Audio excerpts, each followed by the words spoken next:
Well, hello, and welcome to today's movie, Star Trek the Motion Picture.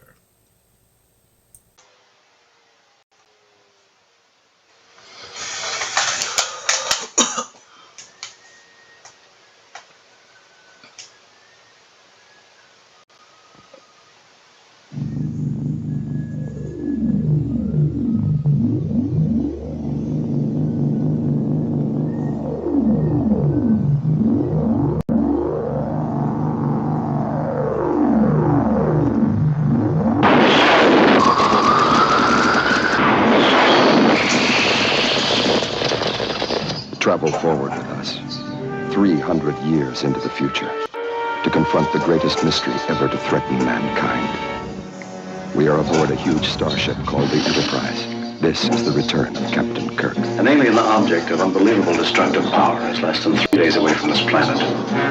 Mr. Spock. I offer my services as science officer. Dr. McCoy. Scotty.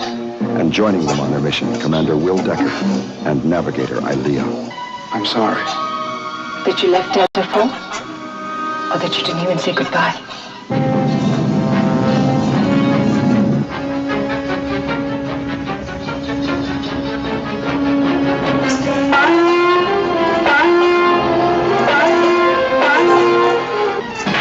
Get us back in input, Paula. Over.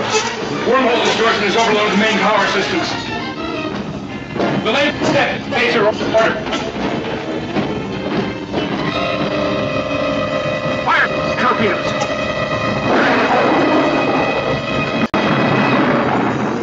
This, then, is the epic journey of the Starship Enterprise, traveling to the outer limits of time and space to challenge a vast, living machine destruction. The human adventure is just beginning.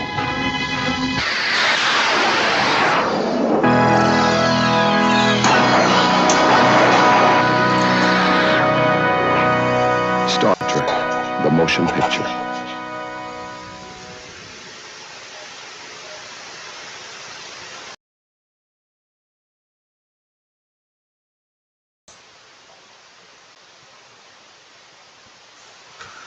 Okay, in the 23rd century, a mysterious cloud enters the galaxy and destroys some Klingon ships.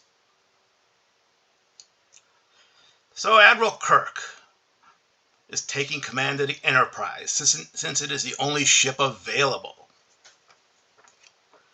This, of course, causes some friction with the current Captain Decker.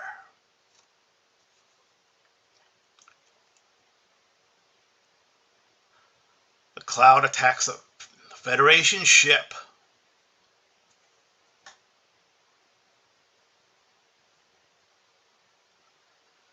Mr. Spock joins the crew and resumes his position as science officer. They contact the cloud, which scans the ship. The cloud absorbs Illyria and replaces her for a replica to communicate with the Enterprise. They find out that the cloud is carrying V'ger, who wants to meet its creator on Earth.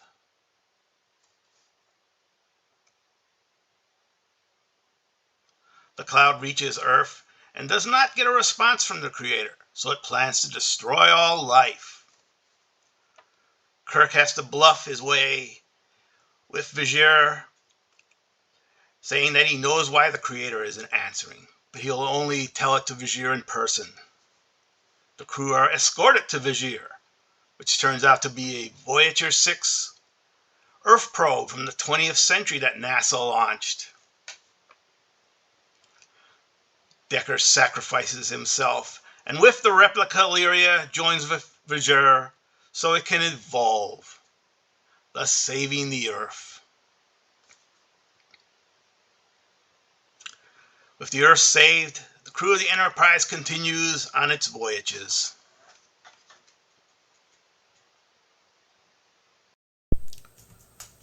Well, this was the 1979 continuation of the 60s Star Trek TV series. This series was always struggling in ratings, and after its third season was canceled. Now, like most series at the time, that would be it. But this series did strike a chord with people. Its vision of a positive future resonated, enough for a fandom to grow. Conventions started with books, comics, an animated series, and plenty of merchandise. Enough to start developing a possible return TV series called Star Trek Phase 2. Eventually, the success of Star Wars and later Close Encounters of the Third Kind convinced execs that science fiction movies could be feasible. So the TV series was converted to a movie. The film was a success at the box office and did garner 3 Academy Award nominations. Yet it had mixed reviews from both critics and fans. It was considered a bit slow and called motionless picture. Yet success provided for a market for Star Trek movies and set the foundation for a successful franchise. Now it's about 10 years old when this came out. It's been compared a lot to its contemporary 2001: A Space Odyssey as being a bit slow. And I watched both of those at 10. 2001, I went to sleep about 15 minutes, but I did stay up for the whole Star Trek because, well, it's Star Trek. I remember a bit excited because I was a fan of the series. But I was also a bit disappointed in the movie because it was a bit slow. Where were the Klingons, the Romulans, the cool monsters? So I never really watched it again until just recently when I picked up the whole DVD Blu-ray pack for Star Wars movies. And I have to say, as an adult, I found this movie quite good, actually. I mean, the special effects hold up very nicely. I still love the acting. I mean, all those guys, Kirk is Kirk, Spock is Spock. I think everyone loved seeing them return, which is why it was a success. Although I do admit it is a bit slow. You can see what stuff that Roddenberry later recycled, like, Decker and Illyria are basically Riker and Troy in the Next Generation. And, it's a decent movie. It's not the best Star Trek, but it's not the worst either. I think, it's a good start. It at least helped revive the franchise and gave us some really excellent movies later on. So, go ahead and check it out. If you're a Star Trek fan or not, I think you'll enjoy it. So thanks a lot for sticking with me. If you did, you're a unique individual, and I thank you. Thanks. One of them is refusing to step into the transporter. Oh? I'll see to it that he beams up. Transporter room.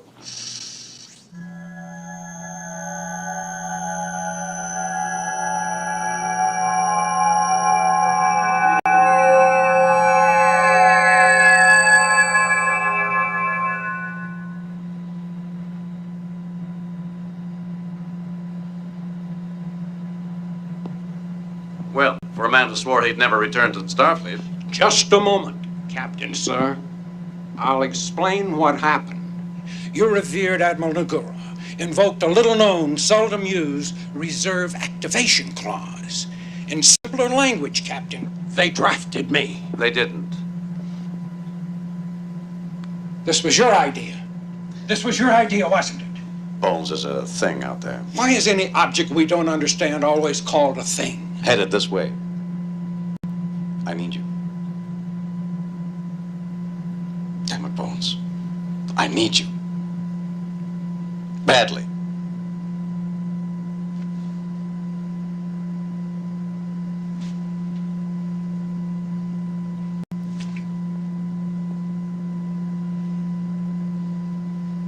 Permission to come aboard? Permission granted, sir.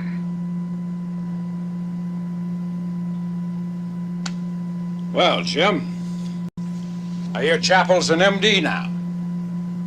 Well, I'm going to need a top nurse, not a doctor who'll argue every little diagnosis with me. And they probably redesigned the whole sick bay, too.